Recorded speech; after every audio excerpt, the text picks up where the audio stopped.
All right, welcome to the Straight Red Card.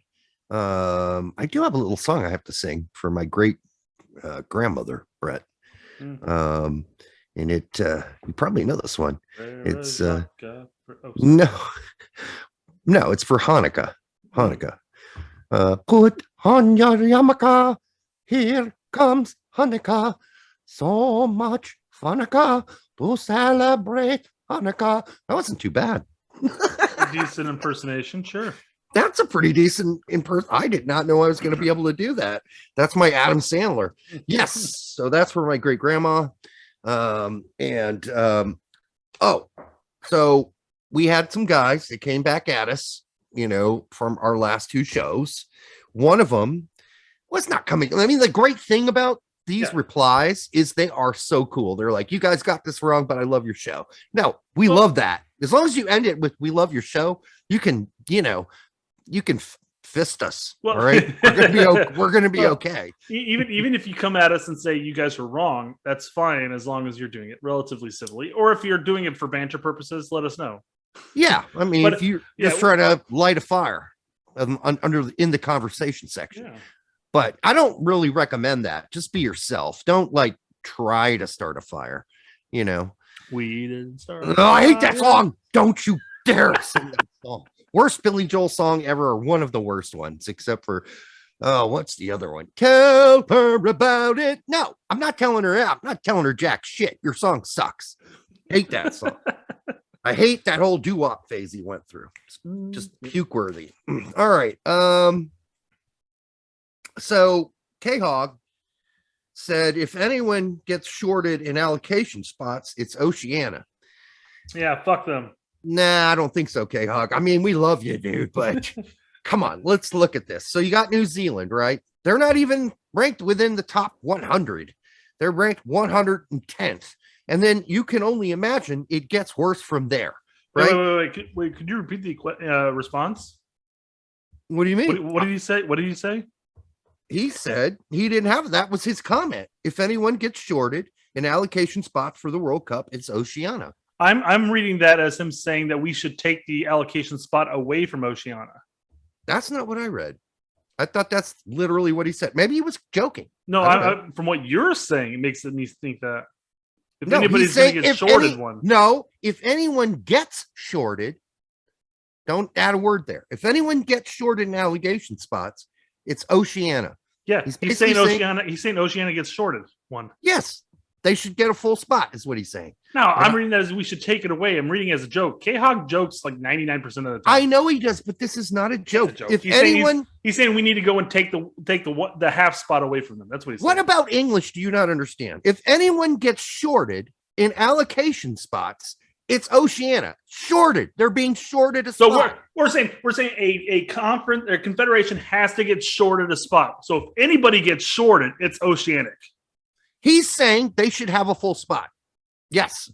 They're getting shorted. Yes. K-Hog, you got to solve this one for us. You got to solve this one for us because we see things differently. Unless you want the Solomon Islands in the World Cup.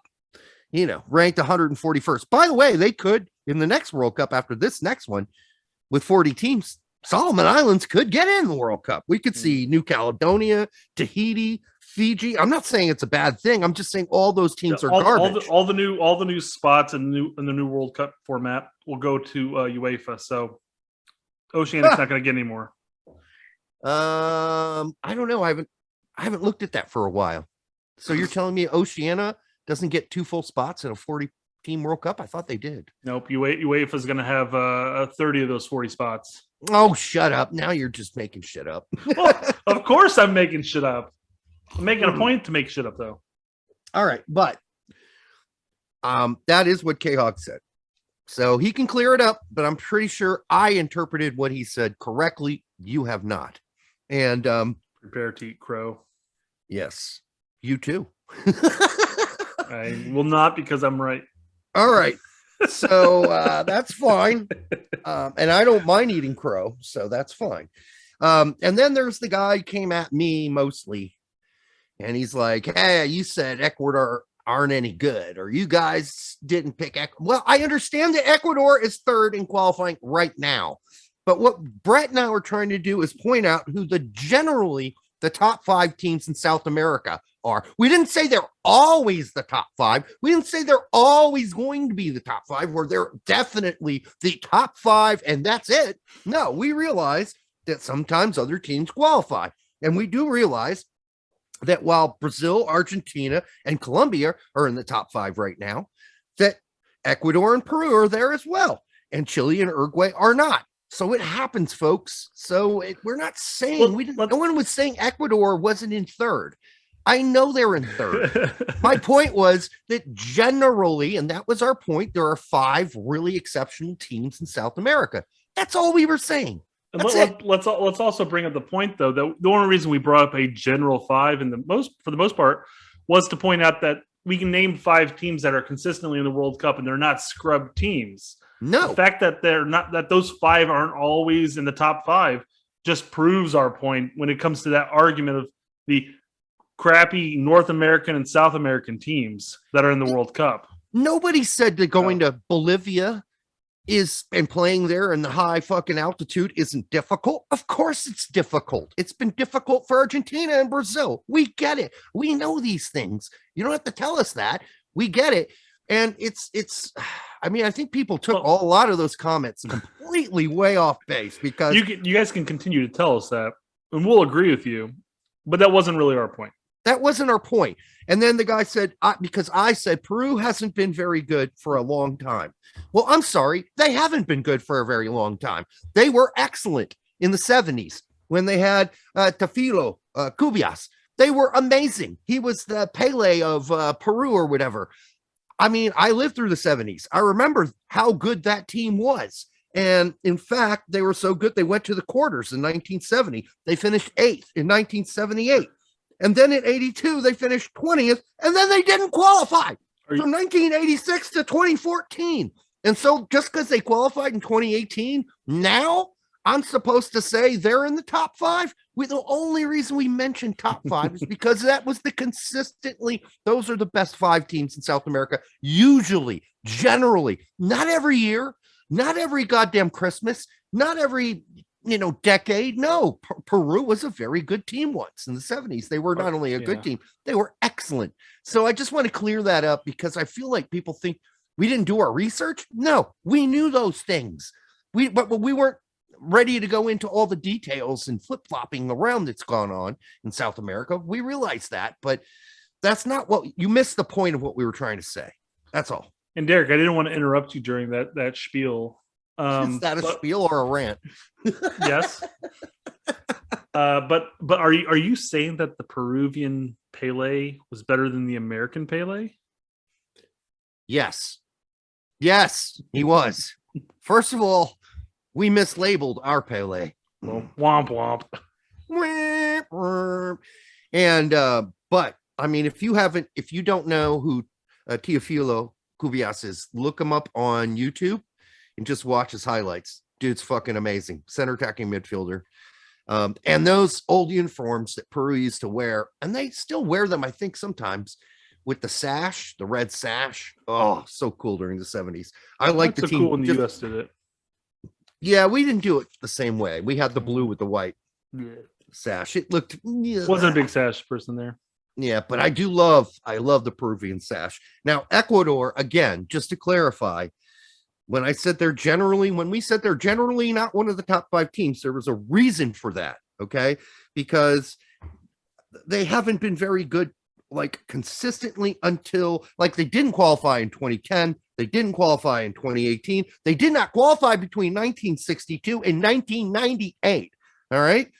And then in 2014, they came in 17th. 2006, they came in 12th. In 2002, they came in 24th. All right, that's an okay team. That's not a great team. That's not a consistently great team. I know they're in third now. Congratulations. There are 4 games to go in South America. Let's see how it ends up. They could still get overcome by Chile and Uruguay. Could pass them right on by. So, no, nothing's written in concrete right now. Derek, is this a possibility of us predicting the World Cup group stage for Serbia again? Why? You want death threats? You want more death threats, bro? I've miled down over the years, so Not really. Those were a little weird. Like, I'm gonna find out where you live, or I know where you live. I'm gonna stab you in the skull. It's like, God damn. That's It was like the comment I had. We made an entire video about this guy I got into a Twitter battle with, and he's like, "Well, it's easy for you to do this hiding behind that avatar and generic name." And I'm like, "Dude, it's a podcast. It's not that hard to find out who the fuck we are. Our names are on the screen." Blah. We talk about it all the time. It's like Derek and Brett post this, and this, and then like it's not hard to go on and find out, well, which Derek and Brett. Well, they talk about they're in Indiana. They do this, and this, and this. I'm just like, yeah. It's read our about section on fucking YouTube, and you'll know half of our life. So come on. Yeah, no one's hiding here, but don't come and stab me in the head. Just shoot. No. I don't want to be stabbed. If you're gonna kill me, any of that. Don't do any of that. But if you're making an option, yeah. If I have a choice, I'd rather be shot in the head than stabbed in the head. That sounds horrible. You'd rather be fired out of a trebuchet. I don't know about that, dude. You could land in all kinds of weird places, and you may not be dead right away. Because if I'm gonna think of the content, though, I mean, that'll be a viral video, man. Brett thrown by trebuchet. That might reach 1 million if we did it. And it'll pay for my medical bills too. Worth it. You'll need it. Let's see. This is from Christopher Howman. He says, one of my favorite sports channels on YouTube. I guess that means us. My question to you all with Camp Cupcake approaching is this not only a time to try depth, but also new formations? I mean, if you were a different coach, you might, but not. Berhalter's not going to do. He's got two setups, and that's about it, right? Yeah. So I mean, as far as the depth is concerned, yes, because it's going to be an all MLS team, maybe with a couple stragglers coming through the woodwork, but it's going to be pretty much an all MLS team. So yeah, absolutely going to be testing depth. I imagine there's going to be a number of the U20, U23 team on that roster. I mean, you might see a few European guys like Christian Kappas plays at Brøndby because their season's over. But I don't even know if you'll see him, honestly, except for the fact that, we're kind of thin in the holding midfielder role. So you might see him. But we'll get into that. You might see some U20 Euros over here too, because again, they're going to get pulled over during their youth season. I mean, it's possible they can get released. It really sucks that the roster's coming out tomorrow, because I had some great predictions and I'm not going to be able to make them now. Well, Derek, when you get the chance after we're done recording this, why don't you go on there? They're going to get this after it's been released. But why don't you go on and create like a roster and a lineup, with the website that we do, and I'll post it on Twitter tomorrow. Well, I already sent you the picture. That's true. I guess I could do it, can't I? Yeah. I mean, if people can read my handwriting, boom, there it is. Oh, fuck that! I'm gonna go on and make the actual. Really? Yeah. Why? My handwriting's not that bad. Okay. Okay, it is, I guess. I didn't think it was. So I hope we answer your question. I understand the sentiment, though, of Christopher's question. Isn't it time now to try some new things or whatever? But I think we have such little time, and when you're with the national team, that you can't go fucking around. You can't go, willy-nilly trying all these ideas. You used to be able to when you had like 10 friendlies a year. Right. But this is a unique situation, and we're talking about one game. We're talking about one game. He's not going to venture, because even if he comes out with a 1-1-1-1-1-1-1-1-1-1, and it works, doesn't mean we're going to see it come qualifier. So. Yeah, exactly. And what the fuck? You had to do that again. Could you at least do like a 2-2-2-2? I like doing 11 ones. Or do a 1. I hope to God I got 11 ones there, because otherwise it'll be sad. Maybe a couple of red cards here. I don't know. Oh, here's the next question, and now I'm looking it up. This is how unprofessional I am. The question is, are there any limits to the number of foreign players on Serie A squads? I don't know. It's I don't know the answer to that.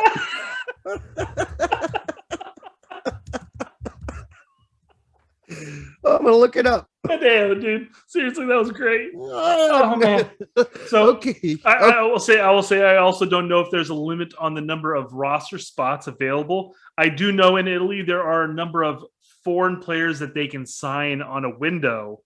So it's not like they can just pitch out a bunch of players and then bring in like 6 different foreign players. I think the magic number is 3 for whatever reason. It is 3. Yeah. Yes. So Serie A club has exactly 2 non-EU players in the roster on the 30th of June 2020. The club is entitled to buy 1 non-EU player from a foreign club without any restriction until the limit of 3 is reached. So that means Venezia can sign 1 more player. Could that be Daryl DK? We shall see. But good question, though. I mean, I thought about it. I'm like, I'm sure there is. Oh my god, dude! But I don't know what the fuck it is. You send me the questions, and I'm like, oh, limits on foreign players in Italy. Well, I know the windows and the numbers they can sign, but I don't know overall. And then you're like, I don't know. It's just like, oh my god. I don't. I just didn't know. I didn't know if it was one of those moments. It's a shame we're not recording ourselves. Well, another league with cameras and shit, because man, I lost it there. Yeah, I mean, it varies so much from league to league. Yes, there's 7 in this league, 5 here in this league, 3 in this league, none in other leagues where they don't give a fuck unless you haven't played on the national team enough times.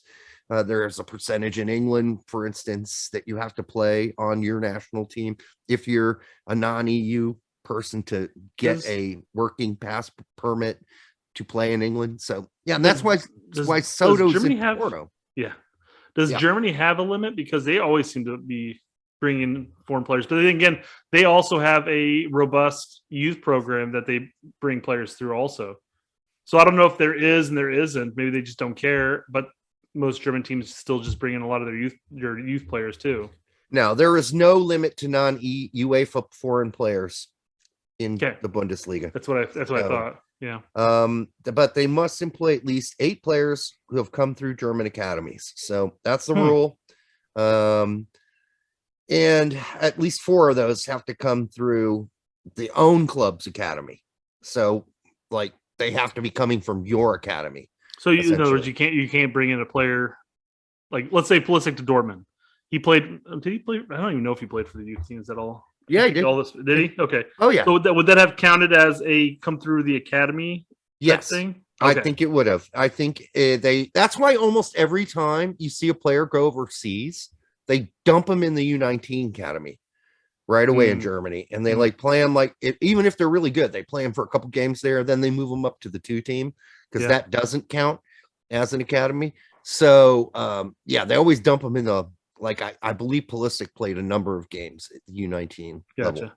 So just so they can count him as part of the 4 that have to come through your own club's own academy. So I don't know. There's probably a lot of details there that somebody like Berliner could clear up for us. The rules have changed over the years, but that's what it used to be back in, I don't know, 2009. I'm making, so that's what I'm basing this on. I don't, the year 2000, I don't know if it's changed since then. And, knowing the Germans, it probably hasn't changed that much. So that's just how they operate. It's a country full of change. It's Germany. Well, we're all going through some weird change right now. I got to tell you, it's been a weird last year and a half. This guy makes fun of me for saying, "Who's the Ajax kid?" I'm glad you're bringing that one up, man. Oh, that was great. I couldn't remember his name. Yeah, my response was, "Yeah, I was close enough." Well, I said blah. Yeet bet or something like that. Yeah, he said I said Yeekel. I don't know if I said Yeekel, but it was probably, I think it was something close to that. Yeah, it was just one of those things where I had a brain fart, just couldn't remember the guy's name. It's so weird. When you said Yeekel, I'm like, fuck if I know, dude. This is beyond me. Oh, then Alex Better had a really serious, because I guess last show I said, send us your personal questions, your life questions. So we had one, right? Glad we waited this long into the show to handle this question. Yeah, it's a serious question. And all right, so it's time to sober up. yeah, I'm going to take it seriously. He says, my girlfriend has depression. It's been hard on me. Should I stick through it with her and hopefully she gets better, or should I back off? And so I said, hey, that's a very serious question. So give me some context. And he said, thanks for answering. We have good times and do stuff together, but it seems depression seems random. When she gets in a bad mood, it's just like having a cloud over us. She knows she has issues and wants to improve, but at the same time, I feel like it's going to be lots of trouble if we have to deal with real stresses like a mortgage or a family. Also letting y'all know I love listening to the show. It's a nice cap for the day. And then I said, thanks, Alex, and blah, blah, blah. I said, it's a common struggle lots of us are having and have had. And he said, I don't mind if you guys talk about this thing on your show. You guys have experience, so I'm sure other people, especially younger people, can be helped with your advice or just worldview.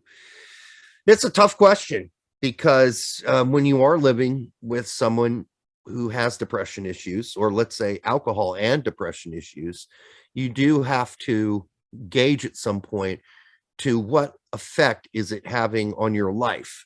And are you now so adversely affected that you're going down the tubes as well? And I think when that happens, especially if you already have kids and you're watching your significant other sort of falling apart, you have to first, for many years, of course, try to help and make it better. And you try everything, counseling, whatever you can do. But after a while, things still don't get better.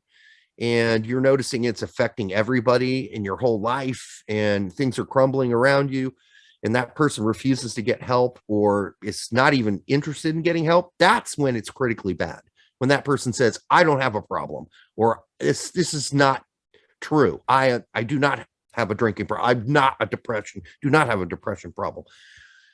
And that's when you have to make that critical decision of whether or not you need to move on. So I hope I answered that the best I could, having been through similar things. Yeah, it's a tough scenario to be in, and everybody's going to be different. So I mean, it just depends on if the good outweighs the bad, and is all I can say, because I have not really been in that type of a situation. Unfortunately, I guess, actually. I've been in it 3 times. What does that say about me? You're a glutton for punishment, I guess. I guess so. But yeah, my take on this is gauge you're gonna have to gauge your own situation. You're gonna have to find out if the good outweighs the bad. And you have to take into consideration yourself and figure out what's best suited for you in the end. Yeah, typically you can feel it in your gut. Like, okay, so I was in the music, biz or whatever. And I was in a band, and you meet a lot of girls, and you have a lot of girlfriends, and you met a lot of girlfriends who have problems because they may be in bands as well. And some of them have issues with using certain drugs that they can't quite kick. And that can be a spiral, and that spiral can suck you in and take you down too. So you have to realize when this person who you thought had their shit together definitely does not have their shit together. And when you realize that, you have to either move to intervene because you care for that person, you want them to get better, or if you're like sort of in that mid stage of the relationship where you're like, haven't made like this massive commitment, you're not going to get married anytime soon or whatever, you got to be like, this is not healthy for you or me. This has got to end. But I'm not telling him what to do. He's got to make that decision. We are not clinical psychologists. I did stay at a Holiday Inn Express once. I knew you were going to say that. Dude, nobody except for people who lived through the 90s know that reference. Yeah. Like, what is he talking about? He stayed in a Holiday Inn last night. Holiday Inn Express, man. It's different. Yeah, that's true. They did change all the names to. Why would they switch from Holiday Inn to Holiday Inn Express? Like, how does that sound better? It doesn't sound better. It sounds cheaper. I didn't stay at a Holiday Inn. I stayed in a Holiday Inn Express. That shit was cheap. It was cheap. Yeah. All right. So we'll move on to some of these others. And we kind of covered the others already. And that was the people complaining about our comments regarding South America. So I think we might be done with this. Yeah, I think we are done. Yeah. Oh, we already talked about how many players we thought Gregg would bring. But tomorrow, folks, the roster will be announced for December, Camp Cupcake. Yeah, there are going to be people who say, don't call it that. Don't call it that. Well, I'll also say that if you're listening to this and you're hearing Derek saying tomorrow, that's really yesterday. Yeah, exactly. And I believe it was, I don't know, I thought it was you, Brett, who actually coined the term Camp Cupcake like 10 years ago. Oh, I don't know if I can take credit for that one. You might have heard it somewhere else. I'll definitely take tight shirt, but yeah, it's definitely something I may have heard. You were the first one I ever heard use the term, I believe, many years ago, 10 years ago, a decade ago. I'm like, oh, Camp Cupcake. That makes sense. That's not to denigrate the camp. All right. We realized some real things might happen there where some guys are going to get a look, maybe, and get a shot. Historically speaking, that's accurate too. A good number of our consistent starters come World Cup and everything like that have started at the Camp Cupcake ground. So yeah, and so it is what it is. We'll come back and we will do a show on Gregg's picks for Camp Cupcake.